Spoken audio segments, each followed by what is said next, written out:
अस्सलाम वालेकुम दोस्तों, उम्मीद करता हूँ आप सब खैरियत से होंगे। आपने थंबनेल में बिल्कुल सही पढ़ा। आज का जो टॉपिक है हमारा वो है प्रेपोजिशन। प्रेपोजिशन एक कितना ज़बरदस्त टॉपिक है और इतना इंपॉर्टेंट टॉपिक है कि ये लगता है कि इसमें बहुत कन्फ्यूजन भी क्रिएट होती है बाज़ औक़ात, क्योंकि एक कंजक्शन की तरह काम करता है, लेकिन ये बिल्कुल कंजक्शन से अलग है। हाँ, अक्सर लोग स्टूडेंट को ये गुमान होता है कि जो कंजक्शन है वही प्रेपोजिशन है। नहीं, प्रेपोजिशन डिफरेंट है, कंजक्शन डिफरेंट है, दोनों में बहुत डिफरेंस पाया जाता है और दोनों बिल्कुल अलग पर्पस के लिए इस्तेमाल किए जाते हैं। ठीक है, मैं एक आपको पढ़ाने से पहले ना एक सेंटेंस बताना चाहता हूँ। आप ये सेंटेंस देखें। ये सेंटेंस क्या लिखा हुआ है? आ चेयर ऑन अ बॉय। सिर्फ यहाँ ध्यान दें, ठीक है। आ चेयर ऑन अ बॉय। अब इसका अगर हम इसको ट्रांसलेट करें तो क्या बनेगा? आ चेयर ऑन अ बॉय, लड़के के ऊपर चेयर है, लड़के के ऊपर चेयर है। अच्छा, अगर मैं यहाँ से और हटा दूँ तो क्या बनेगा? आ चेयर आ बॉय, एक लड़का या एक चेयर। ऐसा ही है, मतलब कि ऑन क्या है, सेंस में हमें हेल्प कर रहा है। ऐसा ही है, ये हमें वजाहत कर रहा है एक इस नाउन का और इस नाउन से क्या आपस में ये रिलेशन है, ये इसकी भी वजाहत कर रहा है। ऐसा ही है। अच्छा, आ चेयर ऑन अ बॉय, लड़के के ऊपर चेयर है। कि लड़के के ऊपर चेयर है मतलब कि वो चेयर पर नहीं है, लड़के के ऊपर चेयर है। समझ आ रही है यहाँ तक बात? A chair on. अब सेकंड सेंटेंस देखें। A boy on a chair, लड़का चेयर के ऊपर है। जो लड़का है, जो बॉय है, जो लड़का है वो किसके ऊपर है? वो चेयर के ऊपर है। अगर इसको भी यहाँ से भी अगर हम ऑन हटा दें तो क्या बनेगा? आप बॉय ऑन आ चेयर, मतलब एक लड़का और एक चेयर। ये जो ऑन है, ये ऑन हमें क्या सेंस दे रहा है कि ये जो दोनों का आपस में रिलेशन है, इसकी वजाहत कर रहा है। यहाँ तक क्लियर हो रही बात कि ऑन, ये जो ऑन है, सिर्फ ऑन, इसने बताया हमें कि जो चेयर है वो लड़के के ऊपर है, ठीक है, या जो लड़का है वो चेयर के ऊपर है। किसने बताया हमें? ऑन ने बताया। अच्छा, अब हम पढ़ते हैं प्रेपोजिशन। बिल्कुल ठीक कहा आपने।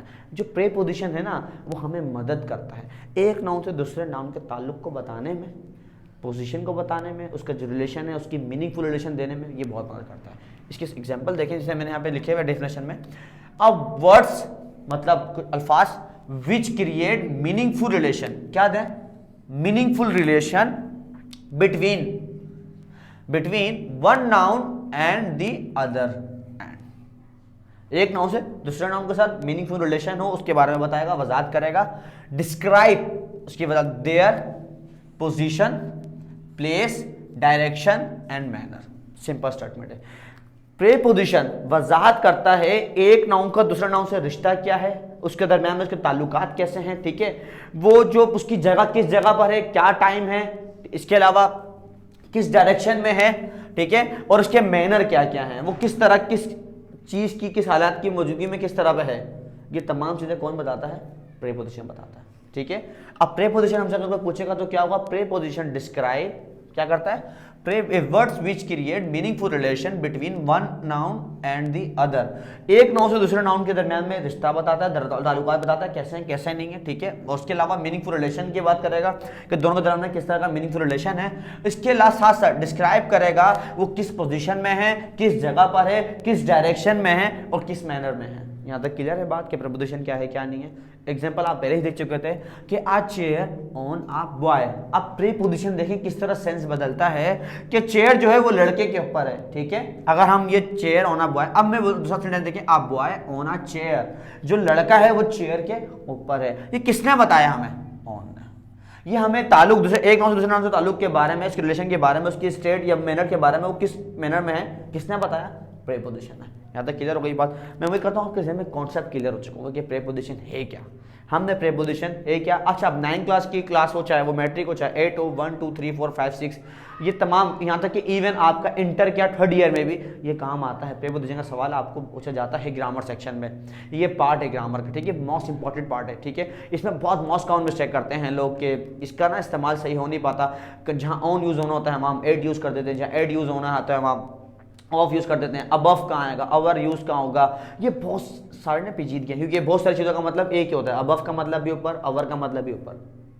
अब कंफ्यूज होता है कि क्या यूज़ करूँ, क्या यूज़ नहीं करो, क्लोज टू या नेक्स्ट टू ये सब चीज़ें बहुत ना डिफिकल्टीज क्रिएट करती हैं। लेकिन इसकी हम वन बाय वन ना शॉर्ट ट्रिक पे देखेंगे कि हमें किस तरह क्या यूज़ करना क्या यूज़ नहीं करना। ठीक है, इससे पहले आप ये देखें, सेकंड एग्जांपल मैंने यहाँ जैसे लिखी हुई है, अ बैग इन अ पेंसिल। जो बैग है वो पेंसिल के अंदर है, नॉट पॉसिबल, मुमकिन नहीं है ना कि पेंसिल के अंदर बैग हो।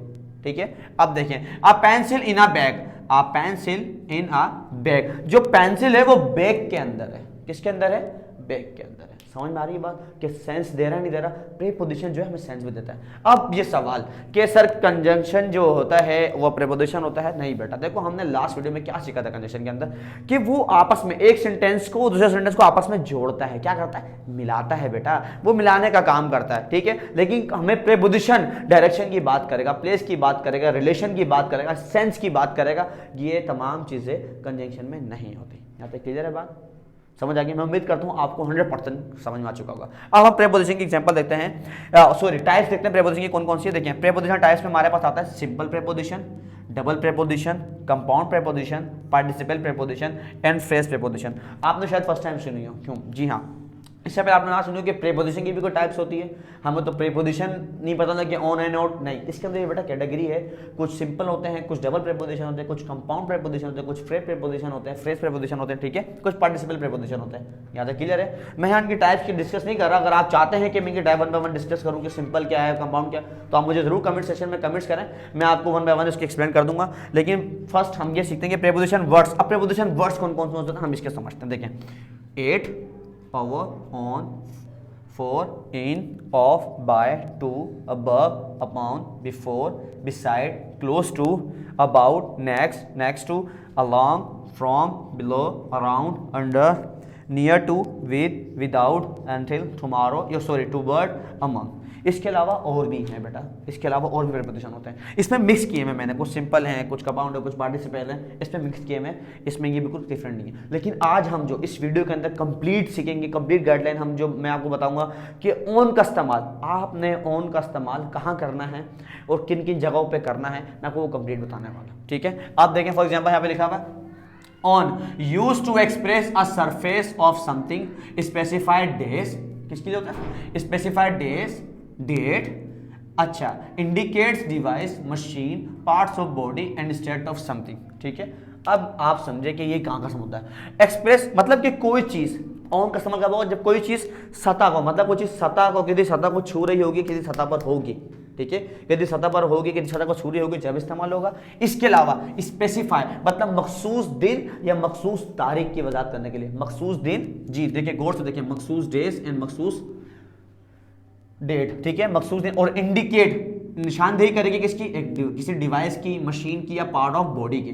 निशानदेही कर रहा होगा किसी पार्ट्स, बॉडी या किसी भी चीज की, कोई भी मशीन हो, कोई भी डिवाइस हो, मोबाइल हो, कंप्यूटर हो, वॉशिंग मशीन हो, कुछ भी व्हाटएवर। अच्छा, कोई डिवाइस हो लेकिन related to device and machine. State of something, किसी चीज की मौजूदगी, किसी चीज की मौजूदगी मतलब हालत मौजूदगी, स्टेट ऑफ समथिंग, किसी चीज की हालत या चीज मौजूदगी की बात करेगा। ठीक है, अब आपने इसकी एग्जांपल देखें क्या क्या। फर्स्ट में जैसे यहाँ पे मैंने बात किया, इसमें तो सरफेस को छूती होगी या कोई सरफेस से टिकी हुई होगी। यहाँ लिखा हुआ मैंने I put an egg on the kitchen table. I put an egg on the kitchen table. मैंने जो अंडे हैं वो कहाँ रखे? किचन के टेबल पर, किचन के टेबल पर, वो टेबल की सतह से छू रहे हैं। यहाँ तक क्लियर है बात? उसके अलावा the paper is on my desk. जो पेपर है वो कहाँ है? मेरी डेस्क पर, मेरे डेस्क पर पेपर है। अब आप नीचे नहीं देखेंगे, साथ में नहीं देखेंगे, आगे पीछे नहीं देखेंगे, उसके करीब नहीं देखेंगे, ठीक है, उसके सामने नहीं देखेंगे, डायरेक्ट कहां देखेंगे? भाई वो किसी चीज के ऊपर है, बता रहा है कि वो टेबल पेपर के ऊपर है। क्लियर हो गया यहां तक बात? फिर आता है I was born on the 28th day of March in 1996। मैं पैदा हुआ था 28 मार्च 1996 को।